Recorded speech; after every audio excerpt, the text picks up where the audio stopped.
Queridos irmãos, queridas irmãs, eu achava que íamos parar nos dois vídeos anteriores, mas vamos gravar mais esse aqui, né? Porque quanto mais trabalhar, melhor, né? Então, esse vídeo é de número 377. Princípio espiritual, capítulo 11, Gênese espiritual. Então, aqui Kardec está dizendo assim: sem a sobrevivência do ser pensante, porque quem é o ser pensante? Quem é o ser pensante? Em mim, por exemplo, quem é o ser pensante? Será que o ser pensante, nós temos que raciocinar assim, ó, o ser pensante é a matéria orgânica, é a matéria inorgânica ou é o princípio inteligente?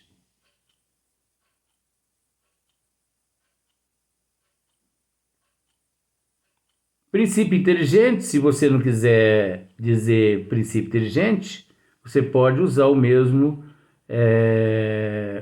termo, o espírito. Então, esse ser pensante é matéria orgânica, inorgânica ou espírito? É lógico que é o espírito. Por isso, muitos buscam nas massas encefálicas descobrir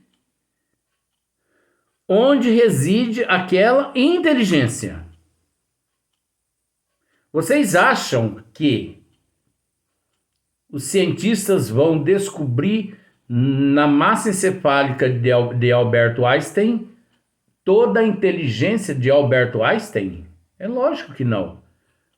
Aquela massa encefálica ali faz parte do organismo dele, que é denominado orgânico. Orgânico. O ser responsável pela inteligência de Albert Einstein ali deixou de residir, de existir, quando o corpo veio a óbito. Porque o corpo é que vem a óbito. Não é o espírito que vem a óbito, porque o espírito é imortal. Você entendeu essa? Não é o espírito que vem a óbito. É o corpo que vem a óbito. E por vários fatores. Então, sem a sobrevivência do ser pensante. Qual é o ser pensante? O espírito. Os sofrimentos da vida, sem a sobrevivência do ser pensante, os sofrimentos da vida, todos os sofrimentos que você já passou na tua vida, seriam, da parte de Deus, uma crueldade. Sem objetivo. Você já parou para analisar isso? Sem a sobrevivência do ser pensante, os sofrimentos da vida seria da parte de Deus uma crueldade sem objetivo. Por que sofrer? Deus ia criar alguém para sofrer. Deus criou todos nós. Vamos usar esse termo criar, porque eu podia usar um outro termo, mas vai complicar demais. Mas vamos por esse aqui. Deus criou todos nós Deus criou e Deus cria e Deus criará. Todos os seres simples e ignorante. Simples e ignorante. Ignorante de conhecimento. Simples. Como uma criança, simbolicamente, é um símbolo. Como uma criança que quando você a vê ali no bercinho, batendo as perninhas, mãozinhas ingênuas, que você fala, meu Deus, está sob minha responsabilidade essa criança, porque ela não sabe nada, ela não sabe se vestir, não sabe se limpar, não sabe amamentar, ela não sabe, você entende que é o símbolo da ingenuidade.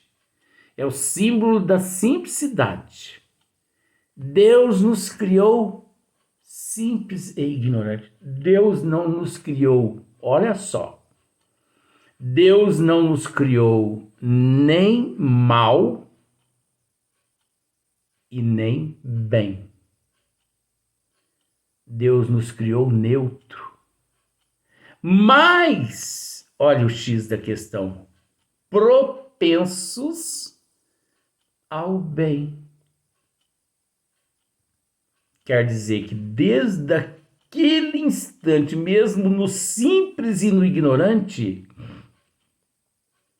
uma centelha ele depositou em nós sem que nós soubéssemos.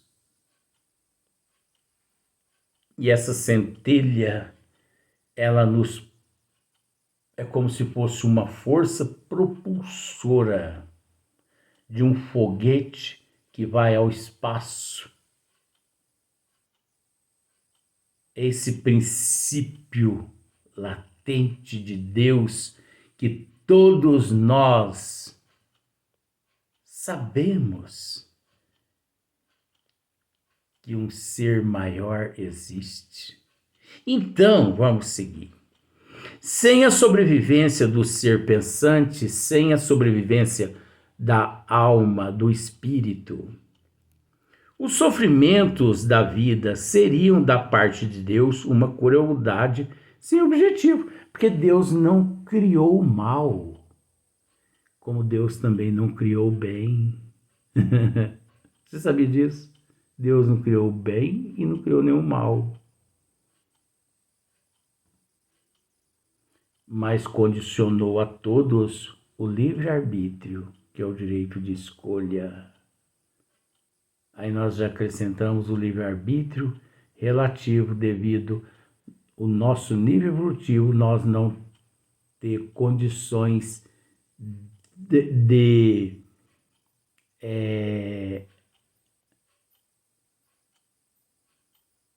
meu Jesus amado, de coordenar tudo isso. Então, eis porque o materialismo e o ateísmo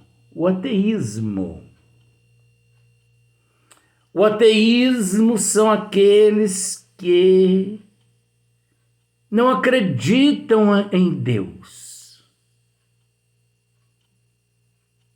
O ateísmo não acreditam em Deus. Mas é interessante saber que houve períodos na Terra que todos ateístas, né? Eles eram pegos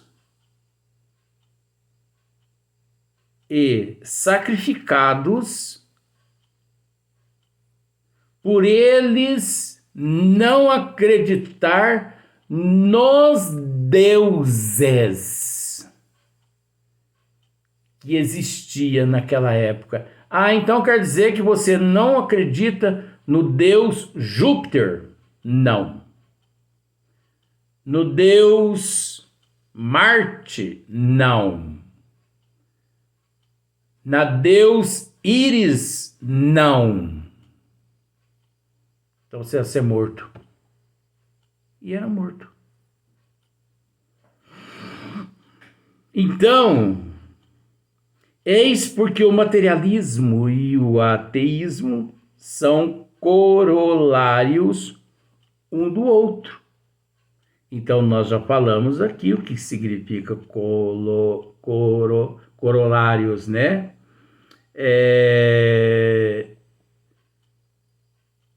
Resultado, segmento, decorrente.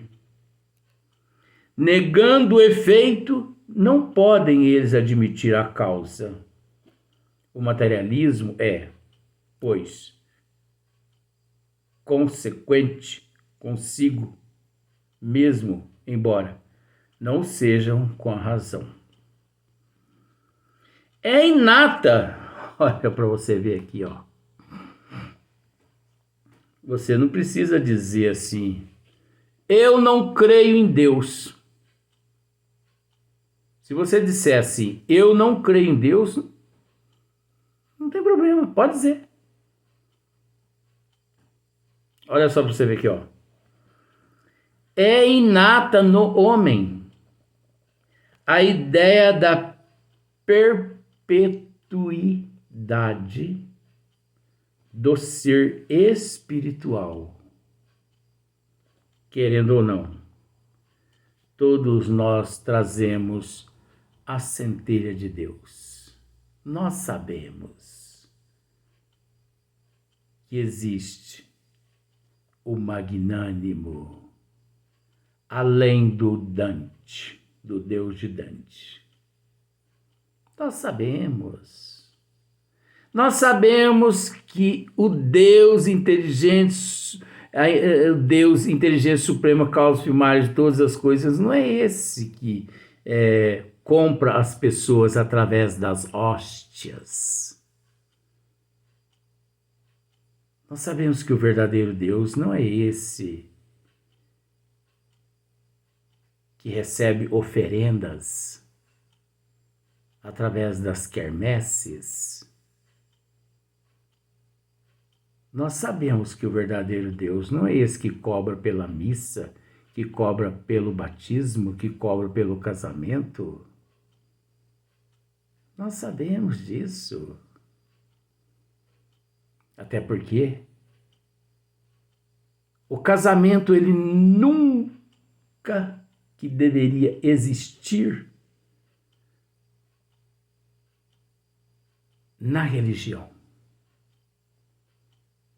Você sabia disso? Isso é uma aberração da natureza.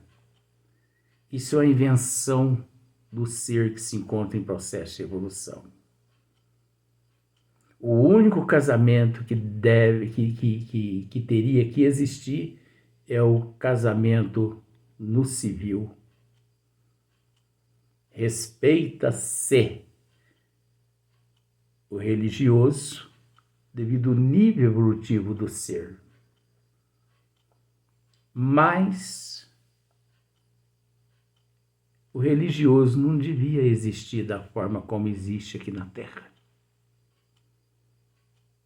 Porque o religioso não é o terceiro convencer dois como viver. O casamento religioso se dá entre a aliança maternal, amor,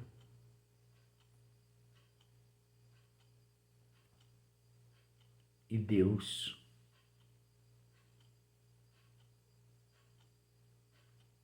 Então, esses que buscam um aqui e outro ali, porque ainda eles estão presos a dogmas, estão presos a leis do homem. Porque se eles estivessem presos às leis de Deus, eles iam conseguir compreender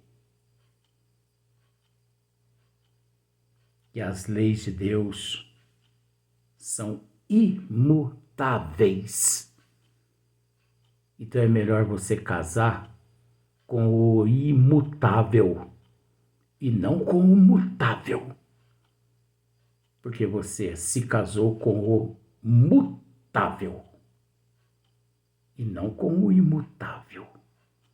Porque quem se casa pelo o imutável se casa por toda a eternidade. Agora, quem se casa pelo mutável vive numa instabilidade constante. Uma estabilidade tamanha que nem ele mesmo sabe por que ali se encontra enroscado. Por isso que na Terra não existe almas gêmeas, e sim almas que gemem juntas. Às vezes parece estranho essas formas assim, né?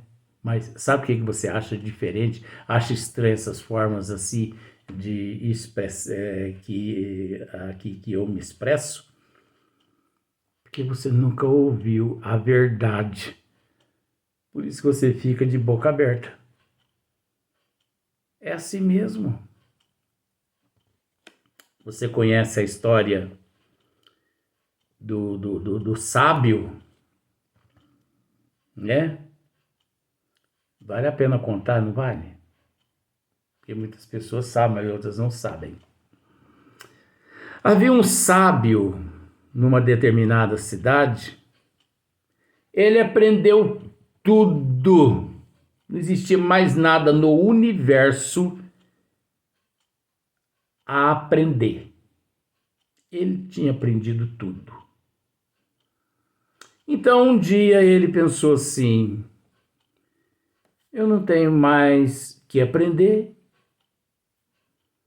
não tenho mais quem ensinar, eu vou sair e vou procurar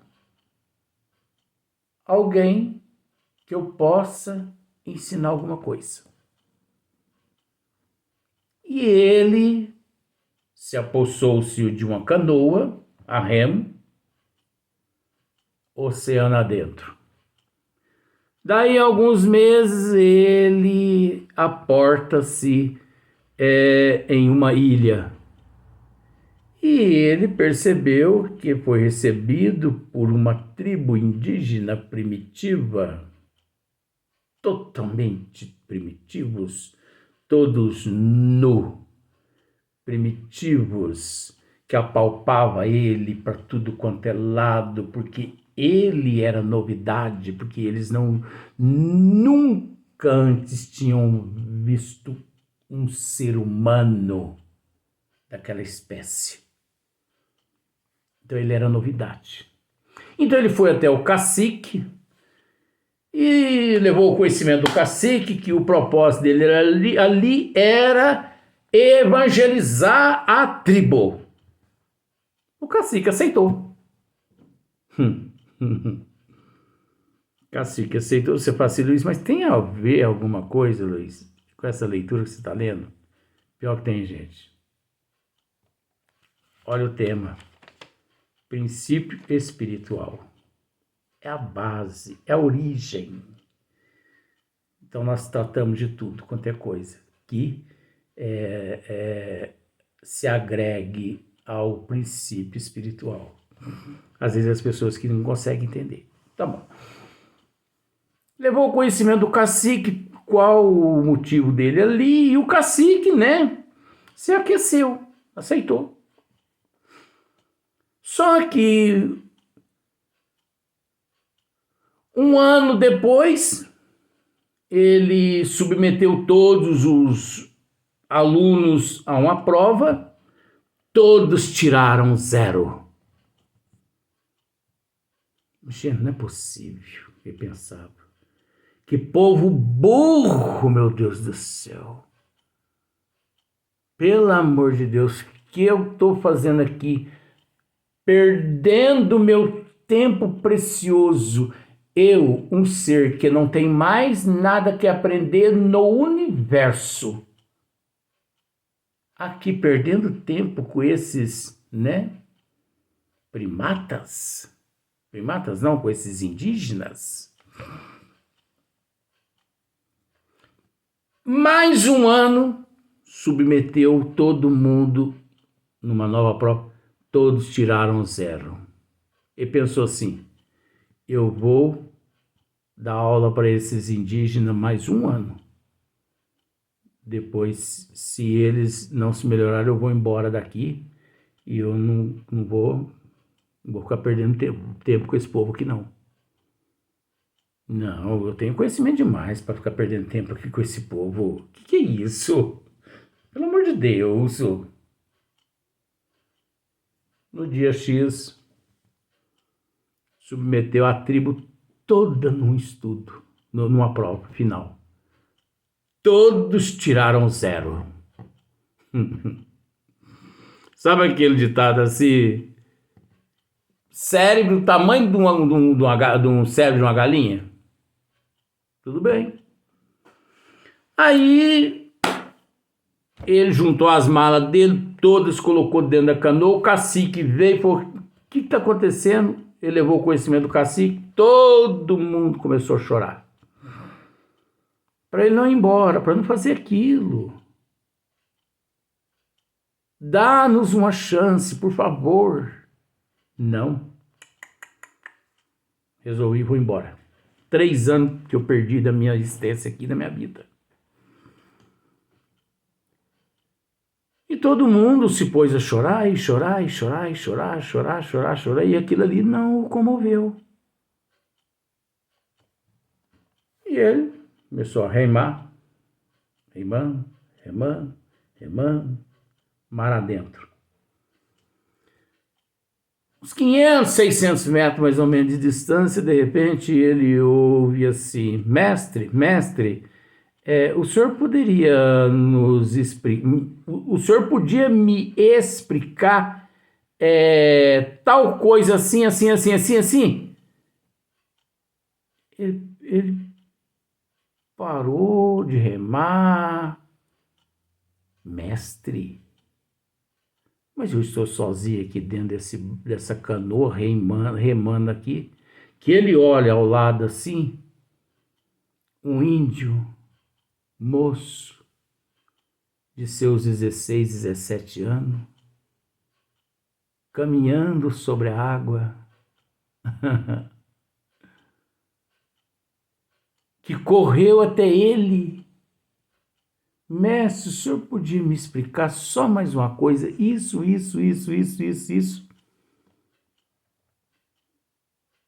Ele que se considerava o mestre,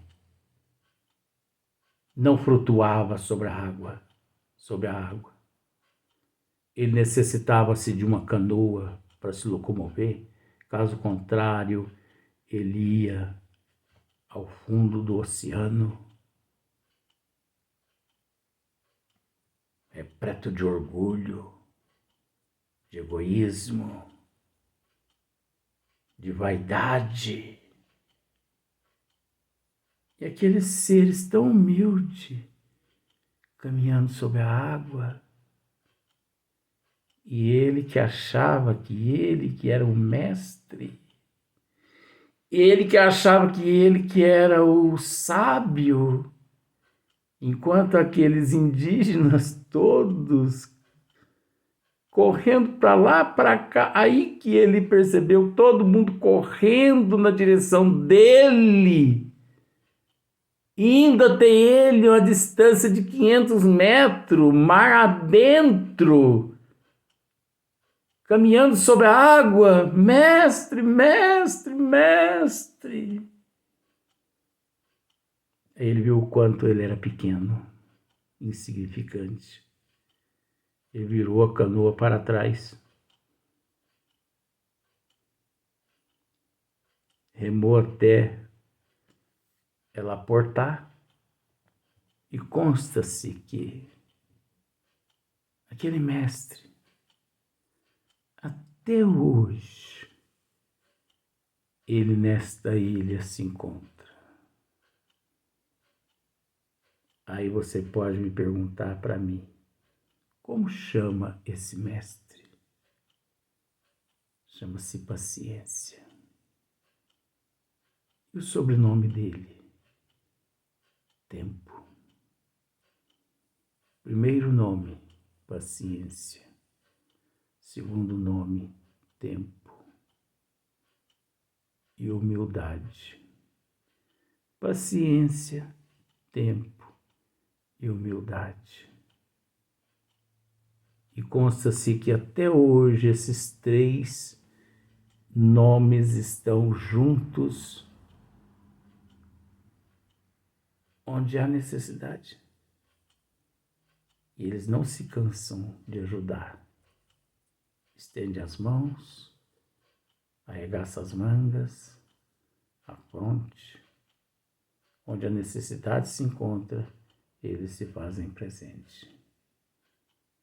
Vamos para o próximo vídeo.